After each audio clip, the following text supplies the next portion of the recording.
नमस्कार दोस्तों, जय हिंद, वंदे मातरम। आप सभी का बहुत बहुत स्वागत है आपके अपने यूट्यूब चैनल एग्जाम ट्रिकी में, जहां पर दोस्तों हम बात करने वाले हैं सामान्य ज्ञान के टॉप 20 क्वेश्चंस की, यानी कि 20 क्वेश्चंस आपको इस वीडियो में मिलने वाले हैं जो कि आपके लिए बहुत ही इंपॉर्टेंट हैं। आप ऑल इंडिया में कोई भी एग्ज़ाम देंगे, ये क्वेश्चंस ऐसे हैं, टॉप ट्रेंडिंग क्वेश्चंस हैं, आपको पेपर में देखने को मिलेंगे। तो दोस्तों पहला क्वेश्चन आपके सामने दिया गया है, भारतीय अंतरिक्ष कार्यक्रम के जनक कौन थे? भारतीय अंतरिक्ष कार्यक्रम के जनक कौन थे, बात हो रही है दोस्तों। अगर बात कर ली जाए तो यहाँ से कहीं ना कहीं आपका कंडक्ट हो जाएगा इसरो से। तो दोस्तों इसरो के बारे में आप सभी को पता है कि डॉक्टर विक्रम साराभाई जो थे, ये इसरो में प्रमुख रह चुके, और ये माना जाए कि विक्रम साराभाई भारतीय अंतरिक्ष कार्यक्रम के जनक के रूप में दोस्तों कौन, तो आप कहोगे sir doctor Vikram Sarabhai. Next अगर हम बात कर लेते हैं, आपका दूसरा प्रश्न यहाँ पर दिया गया है, भारत की पहली महिला नोबेल पुरस्कार विजेता। भारत की पहली महिला नोबेल पुरस्कार विजेता, आपके सामने ऑप्शंस हैं Reita Faria, mother Teresa, Annie Besant या किरण बेदी। तो दोस्तों भारत की पहली महिला जिनको नोबेल पुरस्कार से नवाजा गया, और किसके लिए पुरस्कार दिया गया? दोस्तों शांति के लिए पुरस्कार दिया गया, शांति के लिए पुरस्कार दिया गया। ये थी दोस्तों मदर टेरेसा, जिनको दिया गया नोबेल पुरस्कार, नोबेल पुरस्कार। और अगर बात कर लिया दोस्तों नोबेल पुरस्कार की, अगर बात कर ली जाए तो दोस्तों रविंद्रनाथ टैगोर को भी नोबेल पुरस्कार दिया गया था। रविंद्रनाथ टैगोर को भी नोबेल पुरस्कार दिया गया था। वो किसके लिए दिया गया था? तो आप कहोगे सर गीतांजलि के लिए, गीतांजलि के लिए इनको क्या दिया गया? नोबेल पुरस्कार दिया गया रविंद्रनाथ टैगोर को। और मदर टेरेसा को शांति के लिए नोबेल पुरस्कार दिया गया। याद रखिएगा, बहुत ही इंपॉर्टेंट था आपके दोस्तों। अगर चैनल अच्छा लगे तो चैनल को सब्सक्राइब कर लीजिएगा, वीडियो अच्छे लगे तो वीडियो को लाइक करने के बाद में अपने सभी मित्रों तक एक बार वीडियो को शेयर कर दीजिएगा। ऑल इंडिया एग्जाम, अगर आप कोई भी एग्जाम देने जा रहे हैं दोस्तों, सभी के लिए ये 20 क्वेश्चंस बहुत ही इंपॉर्टेंट हैं। नेक्स्ट आपका अष्टाध्यायी के लेखक कौन हैं? अष्टाध्यायी के लेखक कौन हैं? अगर बात कर ले हम थोड़ा पतंजलि की, तो ये दोस्तों योग के लिए जाने जाते हैं, आप सभी को पता है, योग के लिए जाने जाते हैं आपके पतंजलि। और अगर हम बात कर लें अष्टाध्यायी के लेखक की, तो आप कहोगे सर अष्टाध्यायी के जो लेखक हैं वो पाणिनि हैं। बी ऑप्शन जो है वो आपका सही हो जाएगा। अगर कालिदास की रचना के बारे में बात कर लें दोस्तों, कालिदास की आप सभी को पता है, बहुत ही इंपॉर्टेंट है, मेघदूत। मेघदूत जो रचना है वो कालिदास की। सूरदास की कौन सी रचना है आप लोग कमेंट सेक्शन में बता सकते हैं। नेक्स्ट आपका क्वेश्चन है, बहुत ही इंपॉर्टेंट क्वेश्चन है, निम्न में से दिल्ली की प्रथम व अंतिम मुस्लिम महिला शासिका कौन थी? दिल्ली की प्रथम व अंतिम मुस्लिम महिला शासिका कौन थी? ऑप्शंस हैं रानी लक्ष्मीबाई, रजिया सुल्तान, रहमतुल्लाह सयानी या कोई नहीं। तो दोस्तों दिल्ली की प्रथम व अंतिम मुस्लिम महिला शासिका, तो आप कहोगे हो जाएंगी आपकी रजिया सुल्तान। बी ऑप्शन जो है वो आपका सही हो जाएगा। नेक्स्ट अगर हम बात कर लें, पंचशीर घाटी अवस्थित है। पंचशीर घाटी अवस्थित है, पंचशीर घाटी अवस्थित है। एक आपका क्वेश्चन बहुत बार पेपर में पूछा गया है कि शांत घाटी कहाँ है? शांत घाटी कहाँ है? दोस्तों आप कहोगे शांत घाटी भारत में कहाँ है? तो आप कहोगे भारत में शांत घाटी कहाँ है? तो कहोगे सर केरल राज्य में। भारत में शांत घाटी कहाँ है? तो आप कहोगे सर केरल राज्य में है। पंचशीर घाटी की अगर बात कर ले तो पंचशीर घाटी वही है जहाँ है आप, जो है आपका अफगानिस्तान देश। दोस्तों यहाँ पर आपका पंचशीर घाटी है। और अगर हम भारत की सबसे कम सीमा रेखा की बात कर लें तो आपका हो जाएगा अफगानिस्तान। सबसे ज़्यादा सीमा रेखा तो आपको होगा सर बांग्लादेश। सबसे ज़्यादा सीमा रेखा भारत की तटीय सीमा रेखा किस देश से मिलती है? तो आपको होगा सर बांग्लादेश से। और सबसे कम सीमा रेखा तो आपको होगा सर अफगानिस्तान से। अफगानिस्तान से लगभग 104 किलोमीटर। नेक्स्ट अगर हम बात कर लेते हैं दोस्तों, भारत में होम रूल लीग की स्थापना किसने की? भारत में होम रूल लीग की स्थापना किसने की? ऑप्शन से महात्मा गांधी, गोपाल कृष्ण गोखले, ए.ओ. ह्यूम या बाल गंगाधर तिलक। दोस्तों कभी कभी क्या होता है, ऑप्शन में बाल गंगाधर तिलक ना दे करके दे देगा आपको एनी बेसेंट। तो दोस्तों अगर एनी बेसेंट आता है आपके ऑप्शन में तो होम रूल लीग की स्थापना एनी बेसेंट, अगर एनी बेसेंट नहीं आता है तो आप क्या लगाओगे, बाल गंगाधर तिलक। इन दो नामों में से आपको दोनों नाम याद रखने हैं। पेपर में एनी बेसेंट भी पूछा गया है तो तब वहाँ पर बाल गंगाधर तिलक नहीं दिया गया था। नेक्स्ट अगर हम बात कर लेते हैं आपके 7वें प्रश्न की, और यहाँ पर कहा जा रहा है भारत में सिलिकॉन वैली है, भारत में सिलिकॉन वैली है। अगर बात कर ली जाए फूलों की घाटी की तो आप कहोगे सर फूलों की घाटी कहाँ है, तो आप कहोगे देहरादून में फूलों की घाटी है। अगर बात कर ली जाए सिलिकॉन वैली की तो आप कहोगे सर सिलिकॉन वैली जो है वो बेंगलुरु में है। बी ऑप्शन जो है वो आपका सही हो जाएगा। भारत में सिलिकॉन वैली जो है वो बेंगलुरु में है। अगर हम बात कर लें यूएसए की, अगर यूएसए में सिलिकॉन वैली आपसे पूछ ले तो आप कहोगे सर कैलिफोर्निया में है, कैलिफोर्निया में है। कैलिफोर्निया में यूएसए में आपकी जो सिलिकॉन वैली तो वो आपकी कैलिफोर्निया में हो जाएगी। अगर भारत में सिलिकॉन वैली पूछ ले तो आपकी बेंगलुरु में हो जाएगी। अगर देहरादून में आपका पूछ ले फूलों की घाटी तो आप कहोगे सर देहरादून। नेक्स्ट अगर हम बात कर लेते हैं आपके 8वें क्वेश्चन की, और बहुत ही इंपॉर्टेंट क्वेश्चन, चींटियों से क्वेश्चन आता है, केले से क्वेश्चन आता है, इनमें कौन सा अम्ल पाया जाता है। तो लाल चींटियों में कौन सा अम्ल पाया जाता है, लाल चींटियों में कौन सा अम्ल पाया जाता है। ऑप्शंस फार्मिक अम्ल, मैलिक अम्ल, सल्फ्यूरिक अम्ल, हाइड्रोक्लोरिक अम्ल। तो भूलना नहीं है, और बहुत ही बार पेपर में पूछा गया, लाल चींटियों में आपका फार्मिक अम्ल जो है वो पाया जाता है। ए ऑप्शन आपका सही हो जाएगा। अगर मैलिक अम्ल की बात कर ले तो दोस्तों यह मैलिक अम्ल जो है वो आपका पके केले में पाया जाता है, पके केले में आपका मैलिक अम्ल पाया जाता है। और अगर फार्मिक अम्ल की बात करें तो लाल चींटियों में आपका फार्मिक अम्ल पाया जाता है। नेक्स्ट अगर हम बात कर लेते हैं आपके ग्रैमी पुरस्कार, ग्रैमी पुरस्कार की बात हो रही है। ग्रैमी पुरस्कार किस क्षेत्र के उल्लेखनीय योगदानों में से किया जाता है, यानी कि किस क्षेत्र में ग्रैमी पुरस्कार दिया जाता है, ग्रैमी लाऊंगा। ए ऑप्शन आपका संगीत, पत्रकारिता, साहित्य और खेल। संगीत, ग्रैमी पुरस्कार की बात हो रही है, ग्रैमी पुरस्कार की। और ग्रैमी पुरस्कार किस क्षेत्र में दिया जाता है, संगीत में दिया जाता है, पत्रकारिता में, साहित्य में या खेल में। दोस्तों अगर हम बात कर लें पत्रकारिता की तो आप कहोगे सर पत्रकारिता में यह आपका पुलिंजर पुरस्कार दिया जाता है। पुलिंजर पुरस्कार आपका कहाँ, तो आप कहोगे सर पत्रकारिता। आप अगर साहित्य की बात कर लोगे तो साहित्य में कहोगे सर ज्ञानपीठ पुरस्कार दिया जाता है, ज्ञानपीठ पुरस्कार दिया जाता है। और अगर हम बात कर लोगे खेल की तो आप कहोगे सर खेल में तो द्रोणाचार्य पुरस्कार दिया जाता है, ध्यानचंद पुरस्कार भी दिया जाता है।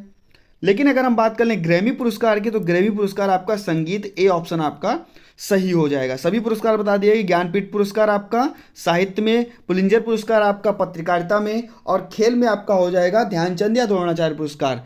आपका ग्रैमी पुरस्कार तो आपका हो जाएगा संगीत में। नेक्स्ट अगर हम बात कर लेते हैं हृदय के लिए सबसे अधिक लाभदायक तेल, खाद्य तेल कौन सा है, यानी कि हृदय के लिए सबसे अधिक लाभदायक खाद्य तेल कौन सा है।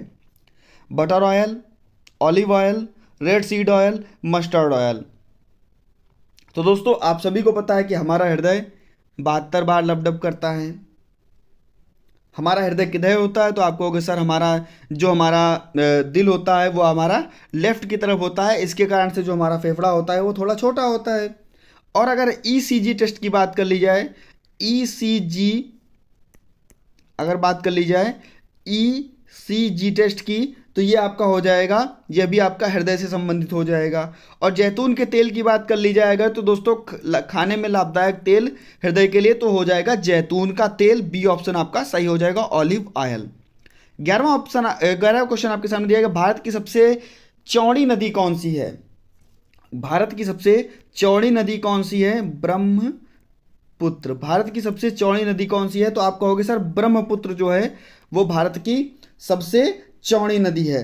और आप सभी को बताना है कि अरुणाचल प्रदेश में ब्रह्मपुत्र को किस नाम से जाना जाता है। ब्रह्मपुत्र को तिब्बत में क्या कहा जाता है, और ब्रह्मपुत्र जब बांग्लादेश में प्रवेश करती है, बांग्लादेश में जब प्रवेश करती है तब उसको किस नाम से जाना जाता है।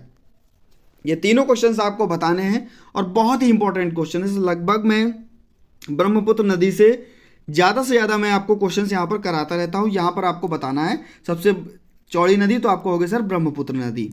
नेक्स्ट अगर हम बात करते हैं 12वें क्वेश्चन की, बहुत ही अच्छा क्वेश्चन है। भारतीय संसद के कितने अंग होते हैं?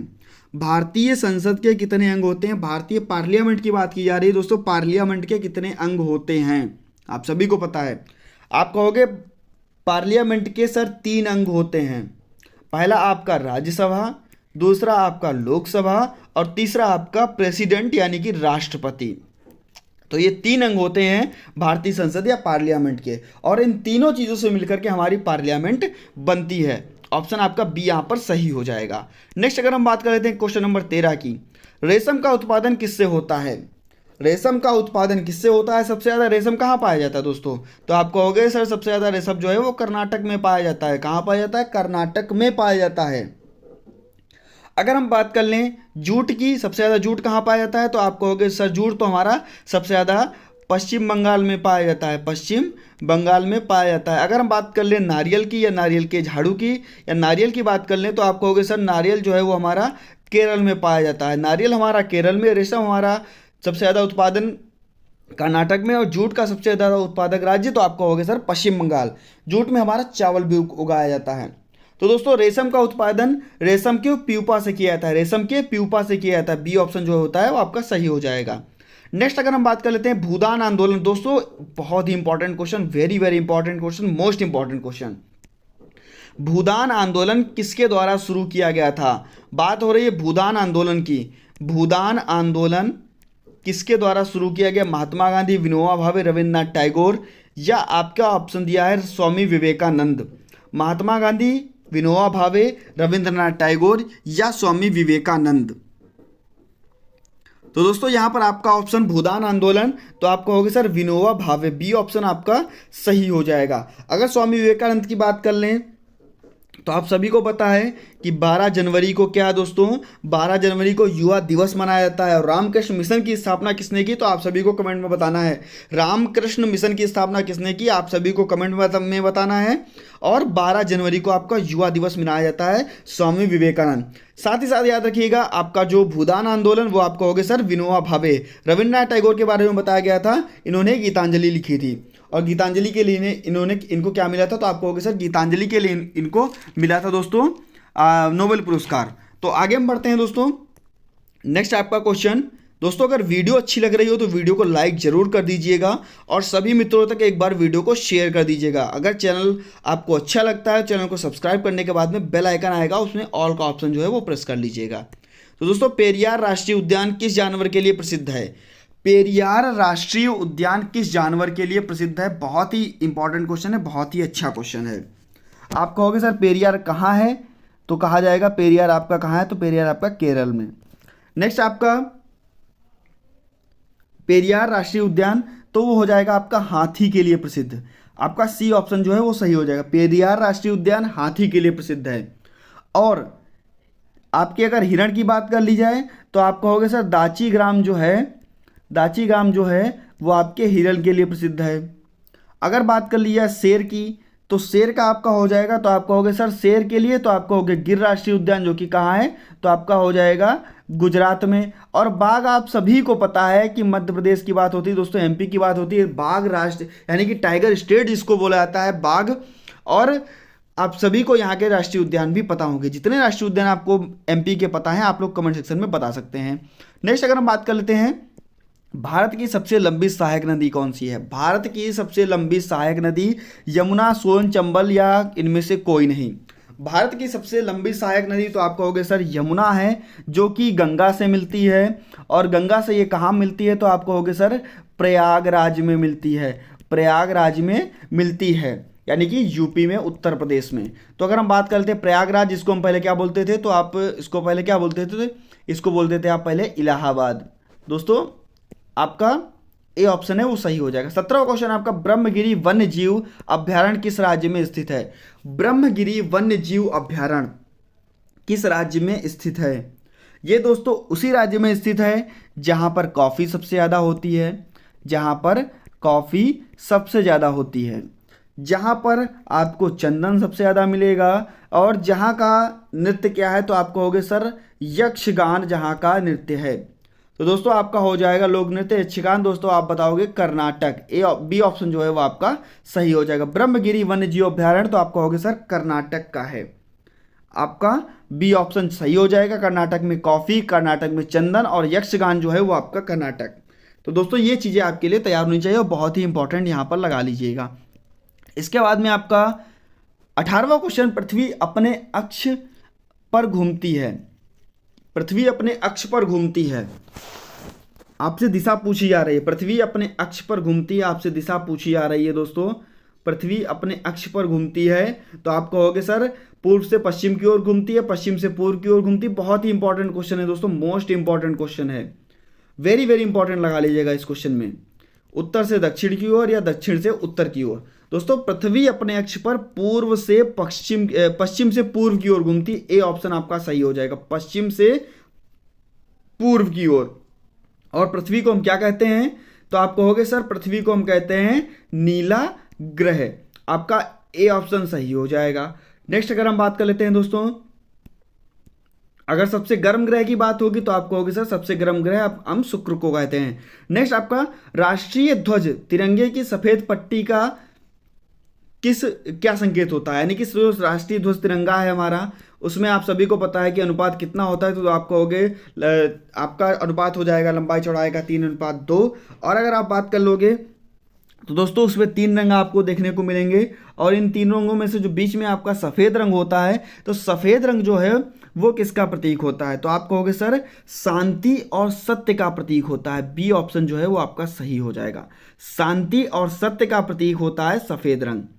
और नेक्स्ट अगर हम बात कर लेते हैं, हर्यक वंश का शासक अजात शत्रु किसका पुत्र था। हर्यक वंश का शासक अजात शत्रु किसका पुत्र था, तो आप कहोगे सर हर्यक वंश का जो शासक था अजात शत्रु, वो किसका पुत्र था, तो आप बताओगे सर वो बिंबिसार का पुत्र था। ए ऑप्शन आपका सही हो जाएगा। इसमें क्या होता था, यहाँ पर दोस्तों अपने पिता जो पुत्र होता था वो अपने पिता को मार देता था और उसकी गद्दी पर बैठ जाता था। हर्यक वंश का अजातशत्रु जो शासक था वो बिंबिसार किसका पुत्र था, तो आप कहोगे सर बिंबिसार का। ए ऑप्शन आपका सही हो जाएगा। दोस्तों वीडियो अगर अच्छी लग रही हो तो वीडियो को प्लीज़ लाइक जरूर कर दीजिएगा, पता चलता है कि आप लोगों ने को कितना वीडियो अच्छा लगा, और शेयर कर दीजिएगा सभी मित्रों के पास में। सभी को अपने इस एग्जाम ट्रिकी चैनल 0.2 से जोड़ लीजिएगा, 2.0 से आप लोग जोड़ लीजिएगा। बात करें तो दोस्तों भारत में वैदिक सभ्यता किस नदी के किनारे विकसित हुई। भारत में वैदिक सभ्यता किस नदी के किनारे विकसित हुई, नर्मदा, ताप्ती, गोदावरी या सरस्वती। ये आपके लिए होमवर्क है, ये क्वेश्चन आपका होमवर्क है। भारत में जो वैदिक सभ्यता थी वो आप कहोगे किस नदी के किनारे विकसित हुई। ऑप्शन से सरस्वती, गोदावरी, ताप्ती और नर्मदा। होमवर्क का क्वेश्चन है। और थोड़ा हम यहाँ पर नर्मदा नदी के बारे में आपको बता दें, नर्मदा नदी के बारे में बता दें। इसका आंसर नर्मदा नदी नहीं होगा।